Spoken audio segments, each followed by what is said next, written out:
Halo semuanya, kami dari kelompok 338 kelas 43 Fisika Dasar 1A. Sebelumnya kita akan memperkenalkan diri terlebih dahulu. Halo, perkenalkan nama saya Rangga Pratama dengan NIM 1672334. Saya Chandra Rizky Penyakina dengan NIM 1672334. Nama saya Najib Monika Afra dengan NIM 1672334. Nama saya Muhammad Jani Hanaf dengan NIM 167233392. Nama saya Novia Ramadanti dengan NIM 167233400. Nama saya Isan Latifa dengan NIM 167233408. Nama saya Delia Wulandari dengan NIM 167233434. Nama saya Versis Kayuyana dengan NIM 167233524. Di sini kami akan mempresentasikan hasil RBL kami mengenai gerak menggelinding pada bidang miring. Saksikan videonya.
Selamat siang Pak Nur Hasan dan Pak Agus serta teman-teman semuanya. Terima kasih untuk kesempatannya pada siang kali ini.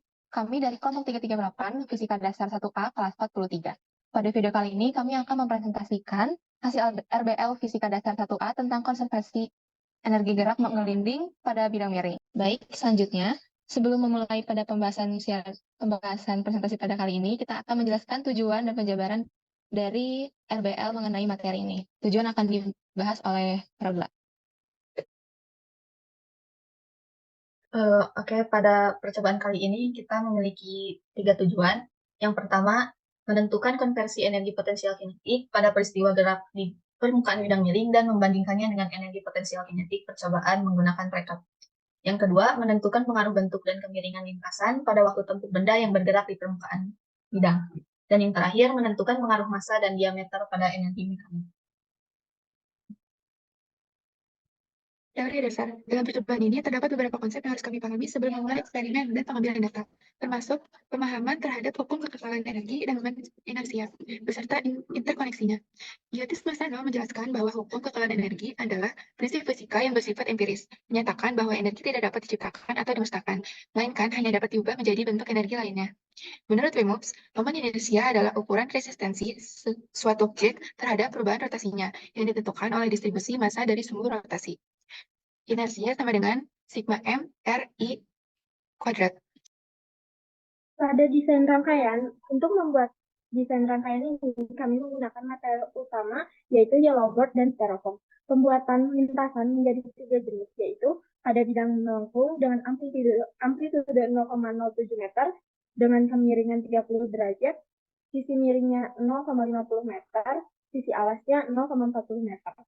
Lalu pada lintasan miring, bidang kemiringan yaitu 37 derajat, sisi miring dengan 0,50 meter, dan sisi alas 0,40 meter. Pada lintasan gelombang, amplitude yang kami gunakan yaitu sebesar 0,0125 meter, sisi miring 0,050 meter, dan sisi alas 0,40 meter. Selanjutnya ada perhitungan teoritis dan eksperimen. Kita tahu bahwa perhitungan teoritis energi kinetik teoritis sama dengan energi kinetik translasi ditambah energi kinetik dari rotasi, yang mana energi kinetik translasi mempunyai rumus 1/2 mv kuadrat dan energi kinetik rotasi mempunyai rumus 1/2 dikali inersia dikali omega kuadrat. Pada perhitungan eksperimen, energi kinetik eksperimennya sama dengan energi potensial, yaitu MGH. Selanjutnya adalah pengolahan data. Untuk memperoleh data energi kinetik serta energi potensial, pertama-tama kita perlu mencari kecepatan. Mencari kecepatan digunakan rumus hukum kuantum mekanik, yaitu energi mekanik awal sama dengan energi mekanik akhir. Dengan begitu, diperoleh EP awal tambah EK awal sama dengan EP akhir ditambah EK akhir. Dengan EK awal yang bernilai 0 dan energi potensial akhir yang bernilai 0, diperoleh rumus akhir, yaitu MGH sama dengan setengah MV kuadrat ditambah setengah inersia ditambah omega kuadrat. Lalu kita akan mensubstitusi besaran kita akan mensubstitusi percepatan gravitasi, tinggi lintasan, sehingga mendapat 75 V kuadrat sama dengan 2 dikali 9,8 dikali 0,3. Setelah itu akan diperhitungkan sehingga mendapat nilai sekitar 2,0 meter per second.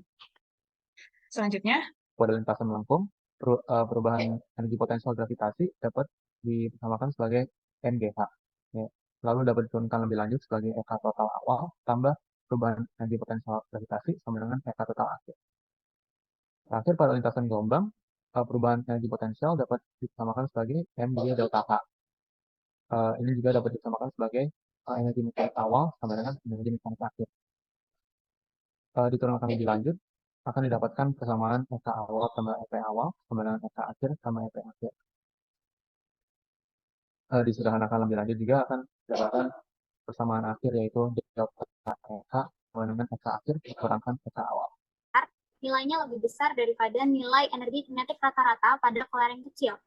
Dengan rincian, energi kinetik rata-rata kelereng besar secara teoritis sebesar 0,036995 Joule dan energi kinetik rata-rata kelereng kecil teoritis sebesar 0,014896 Joule.